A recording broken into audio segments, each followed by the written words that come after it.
The ceiling lift is a tool that can be used on patients of all mobility levels.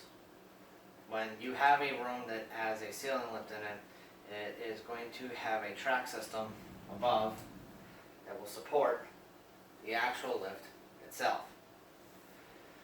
With this track system, you have the ability to move up, down, side to side. In a double occupancy room, you can use them on A beds and B beds.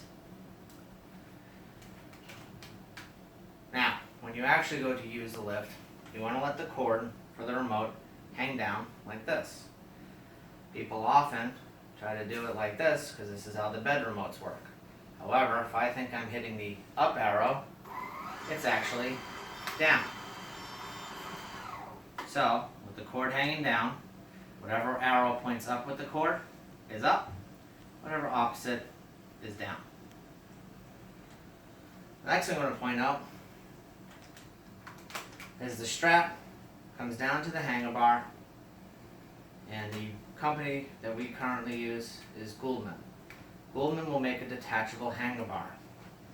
You can actually press on the yellow button here, lift like this, and then detach the lift. You will notice there is a circle to a square, and that will reflect whether you push the button in or not on the lift. When I push in, it'll be a square, and when I release, it'll be a circle. So I push in, lock it up, let go, and now it's secure. The red strap hanging down is the emergency stop and the emergency lowering. If I pull the strap once, the lift will no longer be active. If I were to pull on this red cord and hold down, we will notice that the lift is slowly lowering down. Now this will move faster with the patient in a sling on it, but it will still be a controlled fall. On the Gouldman GH3 lift, there is a button on this side where a yellow band is popped down, and it will say the word reset. When this cord gets pulled, as you can see, the button is coming down. In order for the lift to work again, I push the button in. When I go to hit my up arrow, a green light will come on and the lift will resume.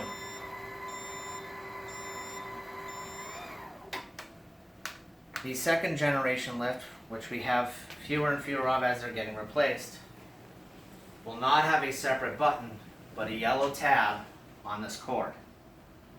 It's very important that those tabs are pushed in and these reset buttons are pushed in. On the second generation lift, which is a gray box with red highlights, if this is pulled, it will cut power to the battery, and the battery will die if the yellow tab is not pushed back in. The white box GH3 will never have the battery not be hooked up to power. Next thing you want to be aware of is orientation of your hanger bar. Depending on the lift sling or Hoyer pad, depending on your terminology, you may go to a head-to-toe orientation. Some slings or Hoyer pads will utilize a side-to-side or shoulder-to-shoulder orientation. Depending on the sling, depending on how you're using it, will depend on this orientation. The other important factor is, when you're utilizing the lift, you need to make sure that the box is centered over the patient. Too far to one side is going to result in the patient getting pulled in the incorrect way. So again, center the box over the patient of where you're lifting, and make sure your hanger bar is oriented correctly.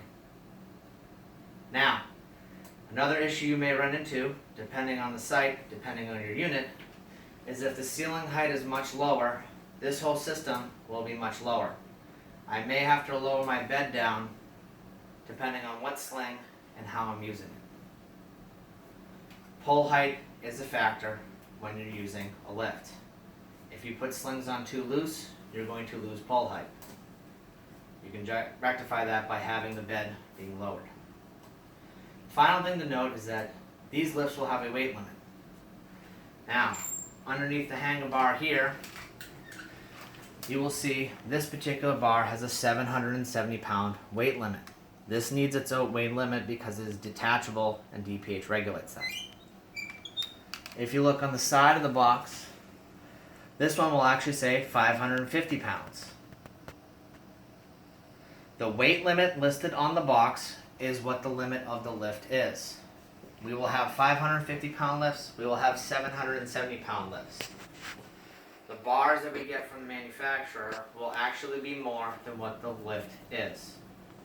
So as a reminder again, check the box when you are checking for a patient's weight limit.